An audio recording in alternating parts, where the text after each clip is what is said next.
And welcome to the Tom Clark Weekly Speed Report. I'm your host, Tom Clark, along with co-hosts Corey Carroll and Colton Jacobs. Here to bring you weekly insight on all things NASCAR, with a review of past week's races and a preview of upcoming events on the NASCAR Sprint Cup Series schedule. Be sure to follow us on Twitter at TCW Speed Report. Email your questions to tcwspeedreport@gmail.com.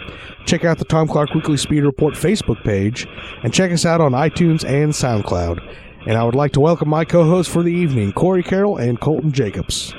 Hey, Tom. How you doing?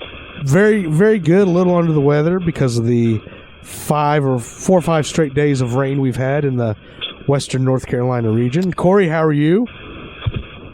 I'm doing all right. Driving through the rain, obviously. So, please be safe. Of course, we are reviewing this past weekend's race, the Sylvania 300 at New Hampshire Motor Speedway now. Yep. Used to be the opener of the chase, now has moved to the second round of the contender round. Who knows? Who cares? Challenger round. That's right.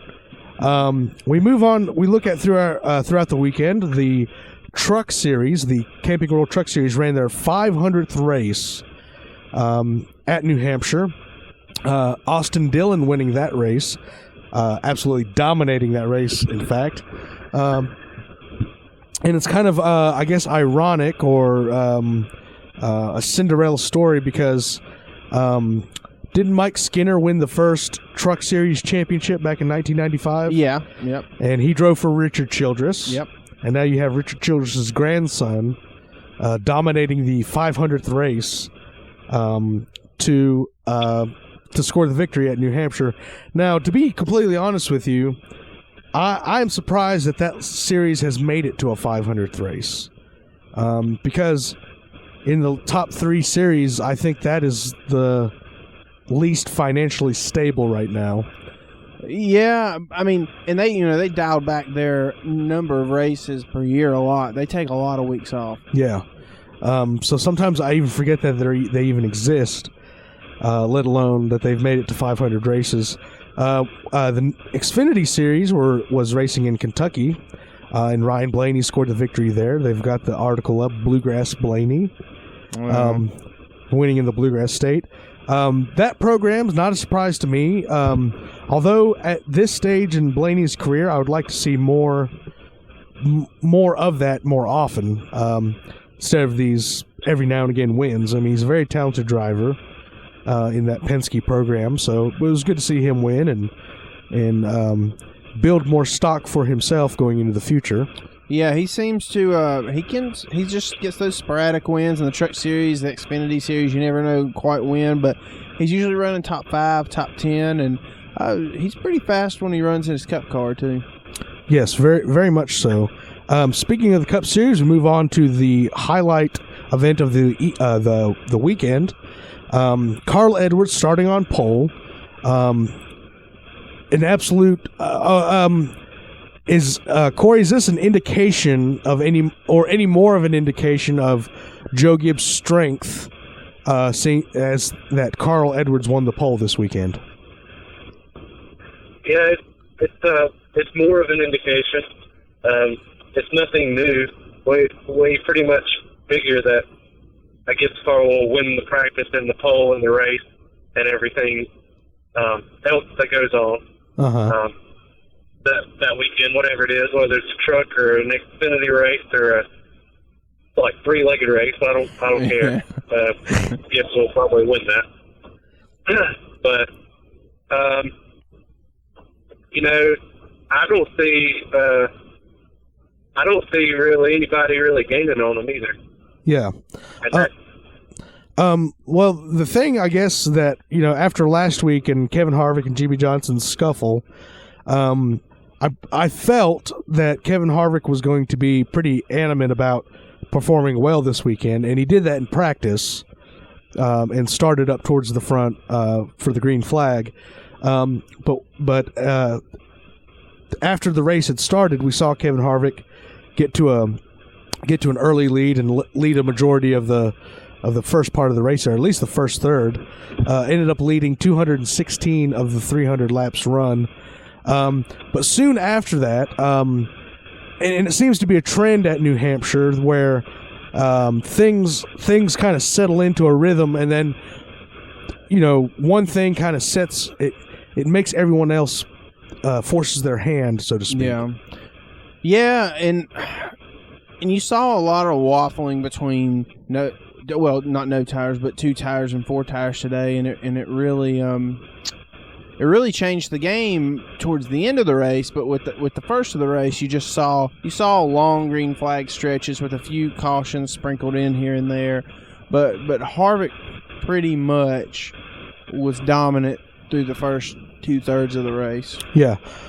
We saw Kyle Busch having the first real trouble. Blew a right front tire going to turn 3. Pretty significant damage to that car, and pretty big blow to his championship hopes. We soon saw after that that Jimmy Johnson's left front tire went down. Had to come into pit road. They didn't throw the caution. Corey, do you think that I don't know anything about the tire this weekend, but by not taking all 4 tires, did that play into some of the tire failure of Jimmy Johnson? There seemed to be a lot of contact on the track that caused a lot of fender rubs. That's what it appeared to be. I think there may have been some beating and banging back and forth between all the guys who had tire problems with another car at one point or another. So I think that had more to do with it, the close racing and the hard racing than the actual compound or whatever of the tire. Yeah. That seems to be a pretty good analysis of that situation, because I was even surprised that, for me, New Hampshire is a rough enough surface where I would take 4 tires every time. But because track position is probably the most important thing at a track like at New Hampshire, for some reason it seems to take precedent over everything else. Those series of cautions kind of started setting up the final act of the play, so to speak. The longest anybody had made it all race on fuel was 83 laps. There was a little bit of cautions in there. There was some talk about people saving fuel or coming in and topping off on fuel. And we saw even to the point where Matt Kenseth stayed out and a lot of other guys came in to either take tires or top off on fuel. But because Matt Kenseth and the first few front runners, even Denny Hamlin was up there, because they had the track position, they were somewhat at an advantage because they were already up there. Whereas the guys that took tires, they had to work their way and burn off fuel and burn off their tires to get to that point. So we got to the, I think it was the final, it was somewhere around lap 90. Steve Letarte pointed out that around this time, cautions usually happen to the point where... Around 90 to go? Yeah, about 90 to go. That's usually the fuel window. Yeah. And we saw Greg Biffle come in at lap 206, and a big chunk of cars came in at lap 212, and guys like Matt Kenseth and some of the other top finishers came in at lap 239. Yeah. To me, between lap 212 and 239, that's a significant gap in whether or not somebody could make it on fuel. Yeah, and they really gambled and on the whole fuel thing, and some of those guys, especially the ones that were running out at the end, it just didn't make sense trying to stretch that. It was just too many laps. Yeah, because we got to the final rundown there, and Kevin Harvick was out front, pretty much able to keep Matt Kenseth at bay for the time being.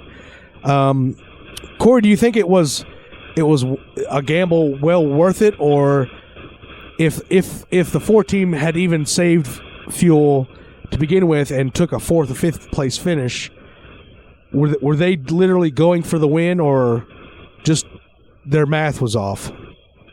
Are you talking about Tony Stewart? No, Kevin Harvick. Kevin Harvick. Okay, I thought you said the 14th. Oh, sorry. No,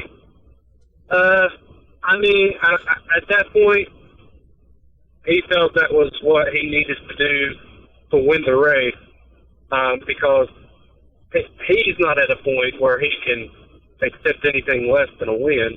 Yes. Although I personally think he could have and moved his way closer to that cutoff point and raced his way in on points. I think he could have, but he did not think that. He didn't think so. So he took the necessary gamble to. It was a risk, because as you saw, the driver who came in at last 2:39 won the race. So yeah, yes, it was a gamble ultimately, but I think having to go 88 laps. Yeah, he had to go. That's right at the end of the window, maybe a little outside of the window. I think you have to go for it with the season on the line. Yeah. I mean, I think that definitely manifested itself through the way all the scenarios that were happening out on the racetrack. Of course, I think with 2 to go, Matt Kenseth took the lead from Kevin Harvick as he ran out of fuel on the backstretch. Topped it off, ended up finishing a lap down around 21st, I believe. So Matt Kenseth scored his 5th win of the season. At this point, I don't know how many races Joe Gibbs has won. I think it was 13 or 14. 13 or 14, and if they continue, they could possibly, for a team, beat the single season record. Excuse me. So it was good to see him win. Another victory for Toyota Jishuda Automotive. I think everyone is turning Japanese. I know. So good to see him win. At least 2 cars of the Joe Gibbs camp are locked into the next round. Mm-hmm. Carl Edwards is the only other person I think that can secure himself in if Kyle Busch doesn't score the victory. But we'll go ahead and take a look at our rundown of our top finishers. Matt Kenseth winning, Denny Hamlin finishing 2nd, leading 21 laps. A big shout out to Greg Biffle. Yeah. Gosh, Woo. man, he actually stretched fuel longer than anybody else. Yeah, it was impressive. There's the Ford EcoBoost. Well, for me, Greg Biffle and the whole team, basically, when you only have to finish so good to make it a good day, you could save a lot of fuel. Absolutely. Carl Edwards finishing 5th. Jimmy Johnson rallying back to a 6th place finish. That was impressive. That was quite impressive. Chad Knaus sprinkling his voodoo all over the car again. My boy Jeff Gordon finishing 7th, which I didn't think was going to happen because he was running 14th, 6 to go. Yeah, he benefited from a lot of people having to run out of gas and whatnot. Yeah. Martin Truex Jr. finishing 8th. Casey Kane finishing 9th. Ryan Newman getting his Matt Kenseth style championship, getting a 10th place finish. Big shout out to Tony Stewart finishing 11th. And we'll skip a bunch of other people and get to Dale Jr. finish 25th. Yeah, and you know what? And I'll just let Corey take on that with Dale Jr.'s decisions there at the end of the race. I really don't know what happened, to be honest with you. I know that he stayed out and for track position, but got overtaken by everybody with fresher tires, and then he was just up the creek because he still had to save fuel, and he had worse tires than everybody, and he was back to 12th or so. So there was no, he was trying to stretch his fuel so that he could get a top 15, and that's just not the position you want to be in. If you're trying to stretch your fuel, you want it to be for the win. Yeah. And so, of all the times that they choose to stay out, it's this time when it was not advantageous. Do you think it was more of a driver decision than a crew chief decision? Whenever a driver stays out, want to assume that's always a coaching decision. Because I'm of the understanding that drivers prefer tires and a full load of fuel whenever possible. So, I know how sensitive Junior is behind the wheel, and I usually believe that he'll take tires any chance he gets. So I want to say that was a crew chief call, but I really have no way of knowing unless I hear, the in-race audio of that. Yeah. Speaking of Earnhardt's, we had the second consecutive, well, I think maybe the second consecutive or maybe third consecutive start for Jeffrey Earnhardt. Yep. Let's go ahead and take a look at where he finished. Finished 35th, 5 spots better than he did the last time I saw him. So progress. But I mean, he finished ahead of Kyle Busch. So I mean, I hate to say it, I really do, but I'm pretty excited about this young man. The fact that his last name's Earnhardt and his first name's Jeffrey. Yeah, that's for me. That's like a match made in heaven. Yeah. Looking at some interviews, he's shorter than any other Earnhardt. I don't know. He looks like a modern racer in his stature and things like that. So, but I'm pretty excited to see whether or not hopefully he'll make it. So that moves us on to our preview of the AAA 400 at Dover. Preview.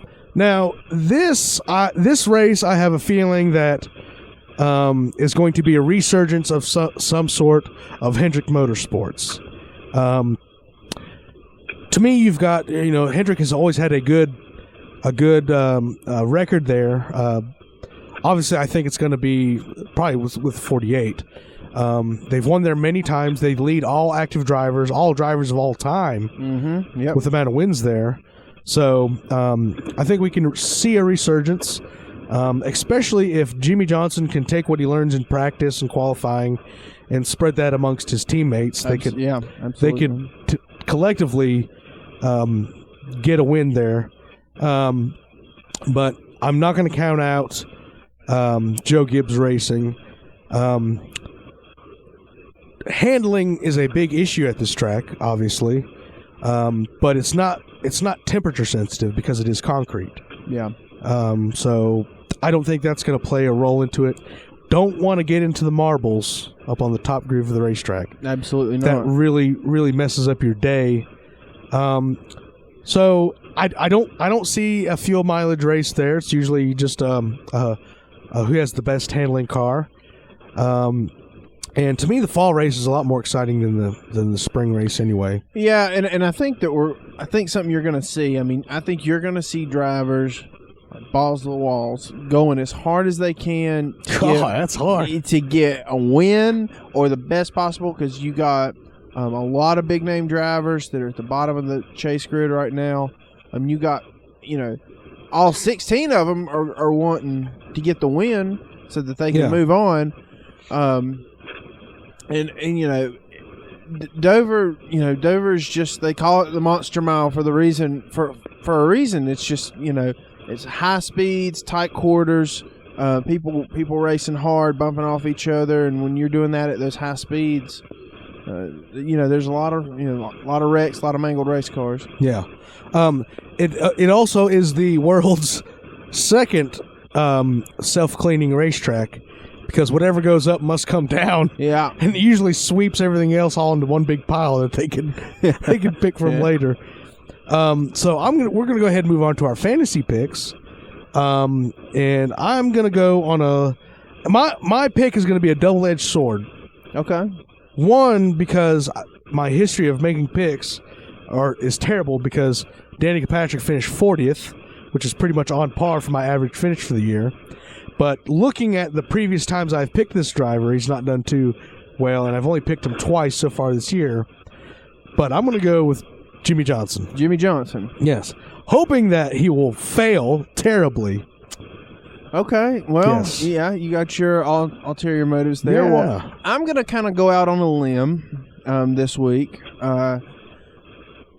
I know that Hendrick Motorsports has been kind of stifled lately between the Gibbs dominance and Harvick and the Penske cars, but keep your eye on Mr. 24. I think he could get it done this weekend, and he's my pick. Woohoo! All right, Corey. That was a really dumb pick for the record. Why? Why do you say that? What are we doing here? Gordon at Dover, like he won last year. Yeah, he won last year, and you said today that history is never wrong or something like that. I can't remember exactly what you said. That sounds like a Larry Matt quote. History's never wrong. Trends say. I said you can't change history. No, you said something else. Something about history. Well, Corey, Anyway. make history today by making your pick that will shoot you past the 1,000-point mark. Yeah. Last year, Gordon had run a lot better than he's running this year. He had wins, but Well, true. I hope you're right, but I don't think that. And I tell you what, the pick, because I'm going to pick Harvick, and that's. I mean, we know how fired up he's going to be to race. Yes. You know what I mean? Yeah. So. But if he finishes bad this next coming week, I wonder if he'll finish bad enough to where Corey could only barely reach that 1,000-point threshold. Yeah. My goodness, man, it is like you got a total of 994. Colton's got 898, and I've got a whopping 702. Wow. I remember it took you a while just to get into triple digits. I know, like Corey's right. Like I'm like 7 seasons behind. I know. Gosh. Well, and it was tough because looking at the Gibbs cars, and Kyle Busch is going to be fired up, and he raced very well there earlier in the year, even though Jimmy won. And Kyle finished 36th, but he was wrecked. But I really think that that the Gibbs car is going to look good. But just watch. I'm telling you, Gordon, just watch for him. We've been on. We got an all Chevy lineup here. Yeah. Yeah. So that concludes our fantasy picks for this evening, and we move on to Colton Jacobs, not Corey Carroll, for our Green-White-Checkered. And I also want to say, because I'd like to give another tweet and another shout-out to my pick, last week's pick, Danica Patrick's new sponsor, Nature's Bakery. Now, we have made some jokes about Nature's Bakery and Sneaky Peeky and all that stuff. But Corey, did you? I hope you got my tweet the other day. I bought some Nature's Bakery fig bars. And I am not a big fan of Fig Newtons whatsoever. Like, I hate Fig Newtons. But I bit into this Nature's Bakery strawberry-flavored fig bar. And my gosh, I turned around and went back to that gas station to buy another pack. Daggone, Yeah. man. It's stone ground, like whole grain wheat. No preservatives, no GMOs, no dairy, gluten-free. Friggin' like delicious. So I'm proposing, and I'm going to tweet that, hey, Nature's Bakery, we gave you a shout-out on our podcast, and to let them know that Tom Clark, as health-conscious as I should be, not as I am, I should be, that if I'm going to eat a fig bar, it better be a Nature's Bakery fig bar, because you serve me Fig Newtons, I'm going to stick my nose up at you. Exactly. So, with that being said, we move on to our Green-White-Checkered round. All right. Well, our green flag question. We're just going to look. We're going to go back to the race today and talk about the theme that has continued on that they won't let go of the restarts and the issues with jumping. So they finally penalized Brad Keselowski for jumping the restart on Greg Biffle towards the later part of the race, the later 2/3 part. So. Thoughts on them finally cracking down? Thoughts on, was it a penalty? Was it the right call? Thoughts on them cracking down? I think it's good and it's bad at the same time because it's a little too late, too little too late in my opinion for NASCAR. They were kind of hemmed and hawed about their procedure until today, and they judged that Brad Keselowski accelerated sooner than Greg Biffle on that restart. So it's good that they're cracking down, but just to me, like, this is just too late in the season to start doing that because of the implications that they could affect someone else's championship that bad. I mean, we saw Matt Kenseth take off like 50 miles down the road before like the start-finish line. So what was your other part of that question? Did you agree with the call based on what you saw? I agreed with the call. I don't know what the penalties are, though. That's the thing. It was just a black flag pass-through penalty. Yes, but here's my take on the whole thing. In order for it to be a truly ball and strike call that they're calling it in NASCAR, I think that the person that decides whether or not it was done wrong is the flagman himself. He's the official. He has in his mind, he can see down on the racetrack where in his mind, the restart zone is. And if he sees someone violate that, either holding back too much or accelerating, he gets to make the call of, hey, he gets to radio up to NASCAR like, hey, the 2 car, the 15 car was too much or too little. Because I like that kind of officiating. I like rules, and I like the new pit road rules where too many guys over the wall too soon and all that kind of stuff. But even though I'm not a huge baseball fan, I like judgment calls, on-the-fly judgment calls. Okay. Now, some people may disagree with me on that, but I think it's the right thing to do. It's in the right direction. They just need to start over the offseason making sure they can lay out the penalties for those infractions. Okay. Corey, what are your thoughts? Well, I don't see how you can look at the restart from last week and the restart from this week and determine that they were any different. I think if you don't call it a violation last week, then you shouldn't call it a violation this week. It wasn't a big enough difference. It wasn't any difference, in my opinion. It looked like when they got to the restart box that Greg Biffle didn't go. That's what it looked like. And even if it wasn't the case, I don't think it was enough for a violation by any means. So, to me, in my opinion, NASCAR's knee-jerk reaction to the backlash, or whatever you want to call it, about not policing the restart. So, they finally called one. They finally called a violation on somebody, even though it wasn't really a violation if you look at the restart last week. So I don't think it was the right call. He may have went, but I don't think there was enough visual evidence to call it a violation, especially not if you compare it to last week. It was virtually the same.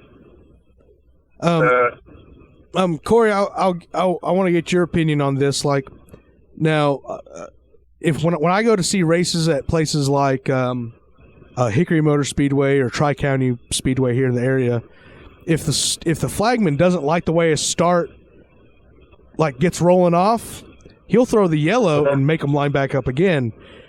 Do you think that in the Cup Series that kind of authority should be given to a flagman at that level, or should there be a team of people looking at those types of things? Well, I think if an official is qualified to be on the flag stand, he's qualified to make a decision like that. Okay, yeah. Especially if there's more than one of them up there anyway. Yeah. So you can have a kind of a mini conference, and they've got to have radio communication with the booth. So even if they wanted to consult with the tower or the booth or whatever you want to call it, the powers that be, then they can do that real quick. But it should be like in baseball, the home plate umpire has the authority to call it a ball or a strike. The only time they appeal to the base umpires is when there's a check swing. Yeah. So because like other sports give different roles to different officials to do different things. And if the flagman's going to throw the flag, stop and start the race, put it under yellow or whatever, he should be qualified enough to make a determination about a restart violation. And just to give a shout out to the person that does that down at Hickory's, Junior Evans, related to a friend of mine, and he even told me that Junior's been doing it for quite a long time, and they don't really have a replacement in the wings because he's been doing it such a long time. Like I said, I've seen him throw the green flag, didn't like what he saw, radioed to the tower, hit the yellow, and then he shook his head at the leaders, pointing down at him like, I didn't like the way you started. We're gonna try this again. Oh yeah, that would be interesting. I would actually really like to see that. That way, if someone screws up, you screwed it up for everyone else. Now they're all going to be mad at you. Yeah, absolutely. And you're not technically going to suffer the implications of jumping a restart. Yeah. But anyway, let's move on to our white flag question. White flag question, just a pretty hefty penalty handed down to Clint Boyer. He failed initial inspection for the weekend and was docked 25 points. Just thoughts on that penalty and the implications for Michael Waltrip Racing as the season winds down. I don't know exactly what the infractions were, but since it was just on opening day inspection, and then his crew chief was fined $75,000 and suspended for the next 3 races, and. So the right side quarter panel was modified during pre-qualifying inspection. Yes. Okay. So the thing I will say, number one, is that I'm glad NASCAR finally, you talk about getting things straightened out. They have a penalty process now on what level each type of infraction is and what the consequences are for those infractions. So, obviously, he was like a P1 or a P2. That was a P4. P4, which I'm guessing is a big-time infraction. Got docked 25 points and everything, all that kind of stuff. So, I think it was a right move for NASCAR to do. I think it even gives more credit to NASCAR because it's kind of like, unnecessary roughness or pass interference or anything like that in the NFL. This is the rule. You break it, this is going to be the penalty. Yep. So I give NASCAR thumbs up on that one. The implications for Michael Waltrip Racing, that's a sinking ship. To me, it's not going to hurt or help them. And that's just the way the cards fall. NASCAR called it like they saw it. And in my opinion, in this case, there was no wrongdoing whatsoever. Corey, what are your thoughts on the whole situation with Clint Boyer? Well, maybe one of you can explain to me why, if you fail post-race inspection, you get a warning, but if you fail pre-qualifying inspection or whatever, you get docked points. It seems like that's a little juxtaposed as to what it should be. I think.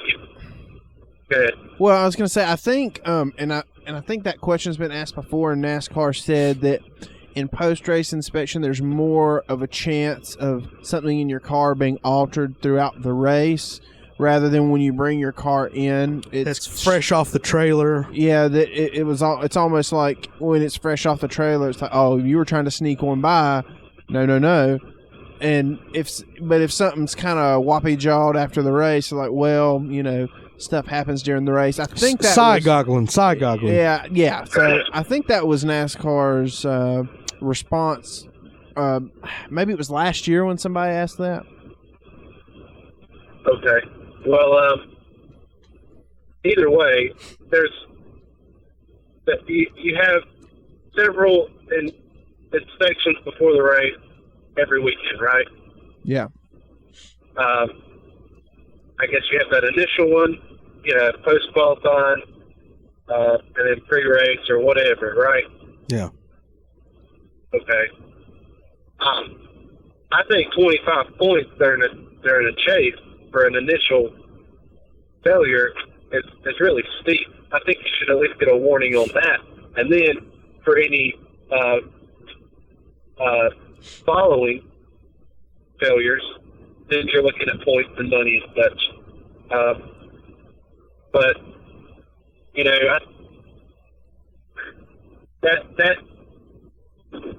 and even if it is a point deduction, no matter what, 25 points. I mean, that's just going to bury him. Yeah. He's going to have no shot to overcome that. And I would venture to say that the failure of the inspection wasn't Clint's fault, or even several of his team members' fault, or whatever. I think that's a little harsh for an entire to pretty much eliminate an entire team's chance at the chase. I mean that's very good insight. I mean, that really brought up some things that I really didn't think about. I was just, obviously these answers to these questions are on the fly, opinions. So yeah, and Clint Boyer he's 39 out of 12th with Dale Earnhardt Jr. So I mean that's pretty much mathematically eliminated. Yeah, I mean, you brought up some really good points. Like, why should Clint have to suffer for something he didn't do? That's really like, that's a really good point. Like, I didn't really even think about that. Like, Clint just drives the car; he doesn't work on it. So, I mean, I understand it's a team sport and everything, but this is also somebody's livelihood, and especially in Clint's case, he's driving for a ride, and getting to multiple deep rounds of the chase could really help him secure a ride next year or sometime in the future. Yeah. And to show up at the track and for them to say the car failed pre-qualifying inspection, we got knocked 25 points, and now there's no chance of it making the next round unless we win. It's really that cuts really deep, I think. Yeah. That opens up a subject I would like to talk about when you're in studio with us, Corey. Next time you are, I have a big conspiracy theory that I will present to both of you guys on why this may be a case of someone, quote unquote, taking the fall for NASCAR for something. So our listeners will need to stay tuned for that. So we'll have to stay tuned. The listeners will have to stay tuned on that, and I have some pretty posing evidence on why that could be the case and has been the case in NASCAR since day one. And I will wait for Mr. Carroll to be in studio with us to discuss that, because that might be like a special edition podcast. Okay. All right. Well, we'll go to our checkered flag question, and we're going to look at our chase grid. And we're gonna look towards the tail end here. At some of the names maybe we didn't expect to be down there. You have Dale Earnhardt Jr. in 12th, securing the last advancing spot. You've got Kyle Busch 1 point behind Dale Jr., and then you have Kevin Harvick, who is currently 23 points behind. So Jr., Kyle Busch, Harvick. Of those three, who are you most concerned about? I'm most concerned about Kevin Harvick. Now, if Kyle Busch fails to make the next round, I will not pin that on Kyle Busch or anybody at Joe Gibbs Racing or on his team for that matter, because I think maybe he put too much effort to ensure that he made the chase. And all that takes a lot of energy to do that, and maybe he's running on fumes right now. Mm-hmm. I have a lot more respect for Kyle Busch nowadays than I did previous. So if he fails to make it, I don't think that's necessarily a loss for him. It was amazing to do what he did to get to where he's at now. So, but I'm more concerned about Kevin Harvick, though, because after winning at Vegas and Phoenix earlier in the year, it was almost like, man, they're just gonna run away with it because they are friggin' fast. Freaky fast. Jimmy John's, yeah. So, but the reason I'm concerned is that I feel that Kevin Harvick has more tools at his disposal than he did at Richard Childress Racing, and to me, they're just fiddling around too much. Like, it's like they know how to win, they know what it takes to win, and something's not clicking right. Too much risk taking, too much assumption of being the fastest, all those sorts of things. I think Kevin Harvick is an amazing driver, and I think he can get it done, but it's one of those things that, man, like you try so hard and you know you can do it, and when you're just barely reaching the goal. Yeah. That's why I'm most concerned. Today, he was the fastest in practice. He led the most laps. Looked like he was going to do it, and he ran out of gas. Gambling. Just the 8 second place finishes he's had between his last win and today, just absolutely amazing. But why can't they score the victory? That's why I am concerned, because at this point, I don't think a second place in leading the most laps is going to do it for you. No. So. No, Corey. What are your thoughts? Who are you most concerned about, especially between those 3 drivers with Earnhardt Jr., Kyle Busch, and Kevin Harvick? Okay, so I'm definitely convinced that 2 of those drivers will not make the chase, and the one I'm most concerned about is Dale Earnhardt Jr., and that's because I'm also convinced that either Kevin Harvick or Kyle Busch will win next week. They are both that kind of driver who you don't need to put very much motivation behind before they're driving the wheels off the car. So one of them will win the race, which will inevitably push everybody else down. And Junior's going on the bubble, and he can't get out of his own way right now. He can't help but qualify poorly. He can't help but, I should say the team. The team can't help but make 4 pit calls, it seems like, especially this race. They're not super fast on pit road, and they're driving a Hendrick car, which is, kind of third fiddle right now to Penske and Gibbs. So he's going to really have to put together a very, very strong weekend to be comfortable during that race, to think that he's going to the next round. And, I mean, like I said, I think 2 of those drivers will not make the chase, but, I'm more concerned for him because he had such a healthy advantage over 12th place coming into today, and now it's down to 1 point. Kevin Harvick's kind of been in this seat for a week now, and it's going to be 2 weeks now where he's going to have to drive really hard. So I think it's really more discouraging to a team to have a good, healthy advantage and then lose it than it is to kind of lose it from the beginning and fight back.